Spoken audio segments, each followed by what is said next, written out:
Nightingale tried to make sense of the manuscript. It was disjointed and strange. He didn't understand half of it, but it all rang true. Impossibly true. He took out his hip flask when he reached the page that described how he reached the page that made him take out his hip flask. It wasn't the booze that made his mind reel.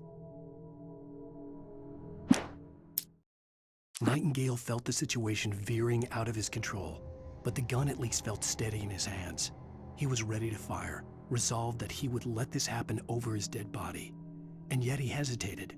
He had seen this moment before, read it in the page. He was transfixed by the déjà vu and the horror that he was a character in a story someone had written. Then the monstrous presence burst in behind him and dragged him into the night. The darkness that wore Barbara Jagger's face was furious. The story in the manuscript had been making it stronger all the time, but now the light had set the writer free and hurt it, weakened it. It was only a matter of days before the dark presence would be strong again, but meanwhile, it would be difficult to recapture the writer. Cynthia Weaver worked hard, following her obsessive rituals, sometimes fighting them, always giving in to them in the end. She haunted the halls of Bright Falls abandoned power plant. She marked her caches with light-sensitive paint that could only be seen by eyes that had been touched by darkness and saved by light like she'd been. She was preparing defenses and supply lines for the war she knew would come. The war between the forces of light and darkness. For it to be free, the dark presence needed the writer to finish the story. Again and again, the story let it get frustratingly close to the writer without letting it capture him. It was bound by the events depicted in the manuscript, but it could pursue the writer indirectly, put others on the task and stop those who would help him. It took over everything in its path, made them its puppets, and sent them after Alan Wake. Alice had screamed until she had no voice left to scream. Around her, the darkness was alive. It was cold and wet and malevolent and without end. She was a prisoner, trapped in the dark place. The terror would have burned her mind out, but one thing made her hang on. She could sense Alan in the dark. She could hear him. She could see the words he was writing as flickering shadows. He sensed her too. He was trying to work his way to her.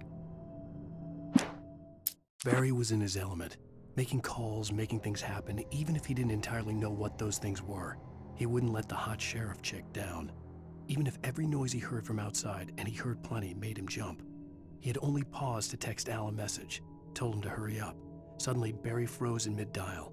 A window broke somewhere in the building, and then the lights went out.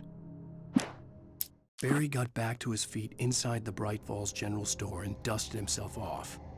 Right next to the cans of baked beans was a locked case filled with flare guns, and yet here was a conveniently placed barrel of crowbars. Barry's smile widened as he realized that this was the classic movie scene where the hero had to gear up and arm himself to the teeth. Barry threw himself into the role. The story I had written in the cabin had come true. Touched by the dark presence, I had written a horror story, but the end was still missing. The story was incomplete, and the last unfinished page of the manuscript still sat in the typewriter in the cabin study. If I could get back there, if I could read the page, then I could write my own ending to this story and save Alice. Sarah was almost starting to relax. Maybe they could turn this into a win yet. Suddenly, there was a piercing sound, like a table saw gone wild, as 100 birds made out of shadows swarmed into the rotor. The chopper bucked wildly and the board lit up, telling her what she already knew. They were going down. Barry Wheeler screamed next to her. Thomas Zane knew he had to remove all that had made this horror possible, including himself. That was the only way to banish the dark presence he had unleashed and now looked at him through the eyes of his dead love. But he also knew that despite his best efforts, it might someday return. So even as he wrote himself and his work out of existence, he added a loophole as insurance, an exception to the rule. Anything of his stored in a shoebox would remain. Making her way through the water pipe alone, Cynthia was angry at the writer. Foolish young man, taking unnecessary risks. And the way he broke the rules. Didn't he understand what was at stake? Since the terrible days in the 70s, she hadn't wavered once, as hard as it had been. She was tired of protecting the town all these long years, and now only wanted to rest.